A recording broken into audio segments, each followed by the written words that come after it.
तो कानपुर में भड़की हिंसा की आंच अभी ठंडी भी नहीं हुई कि पुलिस अभी भी दंगाइयों की लिस्ट बनाने में जुटी है और इस सब के बीच एक और बड़े शहर को सुलगाने की साजिश रची गई है। ये शहर है देश की कमर्शियल कैपिटल मुंबई।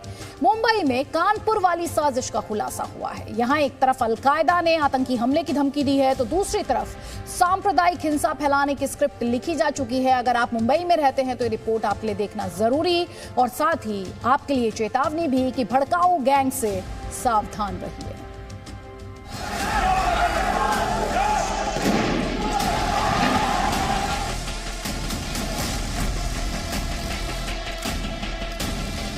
अभी कानपुर के गुनहगारों की धरपकड़ ही चल रही है। दंगाइयों की तलाश जारी है। पुलिस 3 जून को हुई हिंसा की कड़ियां जोड़ रही है। सबूत जुटाए जा रहे हैं। पुलिस का मानना है कि 3 जून की दोपहर कानपुर में जो घटना घटी वो इत्तेफाकन नहीं थी। इसे पूरी साजिश के तहत अंजाम दिया गया था। लेकिन दंगाइयों के इरादे कुछ और हैं। मजहब के नाम पर आग लगाने वाले ये दंगाई शहर शहर हिंसा की आग भड़काने की साजिश रच रहे हैं और इस बार उनके निशाने पर है देश की आर्थिक राजधानी मुंबई। खुफिया सूत्रों की माने तो दंगाई कानपुर की ही तरह मुंबई में भी पत्थरबाजी वाली साजिश को अंजाम दे सकते हैं। हिंसा भड़काने के लिए साजिशकर्ता फर्जी मैसेजेस और सोशल मीडिया पर भड़काऊ पोस्ट का भी इस्तेमाल कर सकते हैं। यही नहीं, हालात बिगड़ने पर प्रदर्शनकारियों तक पत्थर और कांच की बोतलें सप्लाई करने की भी प्लानिंग की गई है। इस दंगाई साजिश का पता लगते ही महाराष्ट्र की सरकार भी अलर्ट हो गई है। हम सारा सर्वे करेंगे और वो सर्वे के साथ जो भी सारे समाज के लोग हैं उनके साथ बातचीत भी करेंगे। लेकिन मुंबई पर सिर्फ दंगाइयों की ही नहीं, आतंकियों की भी नजर है।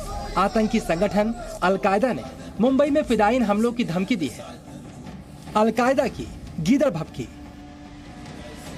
अलकायदा की एक ब्रांच AQIS यानी अलकायदा इंडियन सब कॉन्टिनेंट ने भारत को धमकी दी है। आतंकी संगठन ने चिट्ठी जारी कर कहा है कि वो पैगंबर मोहम्मद के अपमान का बदला लेने के लिए दिल्ली, मुंबई, यूपी और गुजरात में फिदायीन हमले करेगी। इस लेटर में लिखा गया है, हम सब से अपने नबियों की शान के लिए लड़ने और मरने की अपील करते हैं। हम उन लोगों को मार देंगे जो हमारे पैगंबर का अपमान करते हैं और हम अपने और अपने बच्चों के जिस्म में विस्फोटक बांधेंगे और उन लोगों को उड़ा देंगे जो हमारे पैगंबर की शान में गुस्ताखी की जुर्रत करते हैं। चिट्ठी में यह भी लिखा गया है कि दिल्ली, मुंबई, यूपी और गुजरात में रहने वाले भगवा आतंकियों को अब अपने अंत का इंतजार करना चाहिए। ऐसे लोग ना तो अपने घर में सुरक्षित रह पाएंगे और ना ही उनकी सेना उनकी रक्षा कर पाएगी।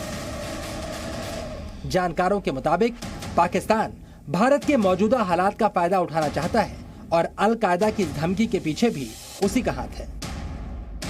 पाकिस्तान हर मौके का फायदा उठाना चाहता है और ये तो बहुत बड़ा मौका उसको मिल गया है हिंदुस्तान को नुकसान पहुंचाने के लिए। अलकायदा के ऊपर पाकिस्तान की ज़बरदस्त इन्फ्लुएंस है और अलकायदा के हमले की धमकी के पीछे केवल और केवल पाकिस्तान का हाथ है। दरअसल अलकायदा पाकिस्तान की मदद से भारत में जड़ें जमाने की कोशिश कर रहा है। पिछले 7 साल में भारत से AQIS से जुड़े 1 दर्जन से भी ज्यादा संदिग्ध पकड़े जा चुके हैं और इसीलिए सुरक्षा एजेंसियां भी चौकन्नी हो चुकी हैं।